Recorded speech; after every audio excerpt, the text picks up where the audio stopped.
I think you take a gander at what the Fed needs to do and what the effect of that will be over the long haul. I can't help suspecting that the Fed might want to let financing costs rise a smidgen. They might want to do it with the goal that they have an instrument where they can bring down them assuming they need to once more, however bringing down them beneath zero's extreme. It's likewise difficult to allow them to rise. I realize that most crowds favored account to number juggling, however I will give them some math anyway. Assuming you return to the most recent 40 years, generally, the U.S. long-term depository has had a positive yield over the pace of expansion. On the off chance that the pace of expansion is 6.5%, assuming the depository yield was to return to mean the U.S. long-term depository would sell with a 7 handle, or a 7.5 handle, and that implies that the obligation administration costs all through society, yet especially for the public authority would go up. I don't figure they can make it happen, yet once more, it deteriorates. Generally, the long-term contract rate in the U.S. the rate that American property holders pay to acquire cash to purchase a house exchanges, at a higher cost than normal to the U.S. long-term depository. Assuming the U.S. 10-year depository rate was at 7, the principal contract rate would be to what to 8, 8.25, rather than 3, that would give you affordable lodging, as it was done in the good old days, or, in other words, that the cost where the reasonableness of houses would fall even a result of loan fees that the housing business sector would get squashed. Am I saying this will occur? No. What I'm talking about is that it is improbable that the Federal Reserve will be ready to let loan fees ascend to any significant degree, and that implies that the situation that is before us tragically likely blessings gold for a genuinely significant time frame. Do I have any idea what will happen a month from now? No. Do I know happening 3 months from now's going? No. Do I know a situation? That is a lot of bound to happen than not happen. Indeed. Also, am I capable as a result of taking a gander at the probabilities around what needs to happen in fashion, reaction in my portfolio that will considerably more reasonable than not reward me over the long haul? Indeed. I lean toward probabilities or assurances throughout longer time frames, as opposed to mentally get unlikely results during more limited time frames. The primary portion of a valuable metal is positively trending market is normally about gold. The last part will in general lean towards silver more. So I contemplated whether you could provide us with a feeling of where we are at the present time, and furthermore perhaps give us a few verifiable models so we can comprehend what you mean by that. What's more, a portion of this presently will become guess Charlotte. Be that as it may, a ton of life things about guess. I've survived 2 valuable metals, positively trending markets in my day-to-day existence. 1970 to 1981 and 2000 to 2011. Both of those were very long-term issues. 11 extended issues, as a matter of fact.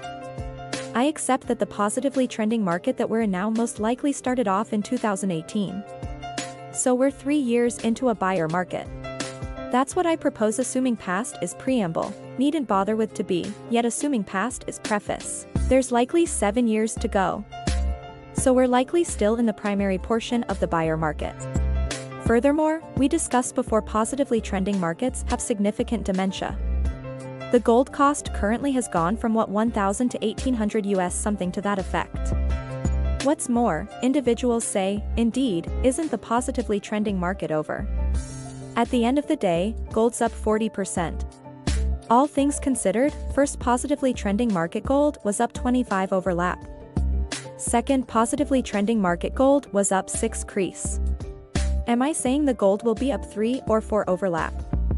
No, however it would make perfect sense if it was, as we conversed with inspecting earlier positively trending markets. There is this unimaginable unpredictability, these inconceivable recurrent decreases in common business sectors, which is definitively my thought process were involved. What's more, I went through one of these in 1975 where the gold market fell considerably. I went through another in 2002 where the market fell by 20 or 30%. So this isn't unheralded to me. Different things I've found out about valuable metals buyer market. Furthermore, returning to your inquiry is that ordinarily positively trending markets are welcomed on by dread purchasers, and the dread purchasers go to protection. They go to gold. Whenever gold has laid out the energy and the account around valuable metals turns out to be more comprehended and acknowledged by the market. What's more, the financial backers and theorists come into the market, or, in other words, the avarice purchasers stay with the dread purchasers. Then, at that point, the metal with greater instability and lower esteem per unit of trade. Silver starts to assume control throughout the final part of the two positively trending markets that I have had to deal with have been silver-driven. What's more, I would agree to the examiners that the most potential gain unpredictability that you see in valuable metals markets are insensibly top-notch silver values. The market capitalization around the silver values is little to the point that when the story starts to speak to the generalist financial backer and cash streams from the generalist financial backer into the silver values, there essentially isn't sufficient market cap in that storehouse to deal with the cash. I'm helped right off the bat in my profession to remember things like a silver norm, which we guaranteed it, 76 pennies going to $45 dish American silver, which assuming I recall accurately, we endorsed at 50 pennies going to $40, the buyer market before that, and the 70s center Delaney going from a penny awful in Spokane at a dime to $65. The potential gain in sensible quality silver stocks in a silver positively trending market is genuinely crazy. Dissimilar to anything that I surmise I've seen it in different instruments like uranium stocks and in crypto. In the uranium stocks, I got it. Also, crypto I don't, yet I can say among the classes of venture theory, spinning around valuable metals that for examiners, the silver stocks have extraordinary potential gain. I've been conversing with them apiece since some portion of my crowd is drawn to me due to the call I made on uranium a long time back. It's fascinating that when you and I were discussing uranium, as I say, a long time back, no one gave it a second thought. Also, presently everyone's entranced at what I need to share with examiners is indeed, there's more space to go in uranium, yet the market's partiality for silver currently is in the same place as the market proclivity for uranium over a long time back. To be an effective theorist, you got to hit them where they ate. You got to purchase resources that are disliked. You can't get a resource that is adored modest. Thus, as far as opinion, silver is in the same place as uranium. Right. Furthermore, silver has, I observe, a truly committed base, yet additionally a gathering who have confronted such a lot of agony. What's more, we had that expectation toward the start of the year with the silver crush, that is somewhat dwindled off for you. Could you say that is somewhat as yet going on? Once more, it's simply the start and go see it rise. I figure we will see the genuine silver press before us. The silver press that we saw was exceptionally intriguing. Also, Jose, I was overwhelmed by how much actual silver that was purchased by newbies to the silver market. It was mind-boggling to see how much silver that they purchased. However, that isn't the thing the genuine silver crushes about. The genuine silver press is essentially about the piece of the pie of valuable metals getting back to their notable means. It's about college benefits reserves, state annuity assets, and insurance agency going from having no valuable metals in their resource or it's to having 2 or 3% in valuable metals. When that occurs. Also, I truly believe it's when not if, when interest for valuable metals only revisitations of the earlier means, I think then you see interest for valuable metals triple. We might have considered an outcome of the silver crush, a 10 or 12% increment sought after for silver in the United States, comparative with supply on float. I believe we will see requests triple that is 300%, not 10%.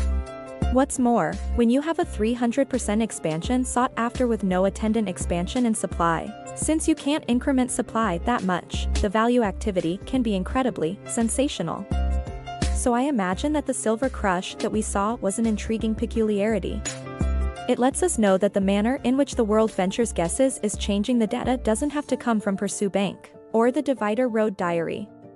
It can emerge out of Charlotte and the cloud. There is circulated data and conveyed reaction. That was the message of the silver press, yet as far as its effect on the silver market, there wasn't a lot. What will have an effect in the effect on the silver market is the point at which we move away from the Reddit swarm. Furthermore, we go to, Ontario, metropolitan workers, TECHS, the greatest institutional financial backers on the planet when they start to get back to valuable metals markets, as they needed to do as dependable financial backers, the last option part of the 70s. I think then you see the genuine silvers. If you found this video helpful, make sure to give it a thumb up and share with your friend. Thank you for watching.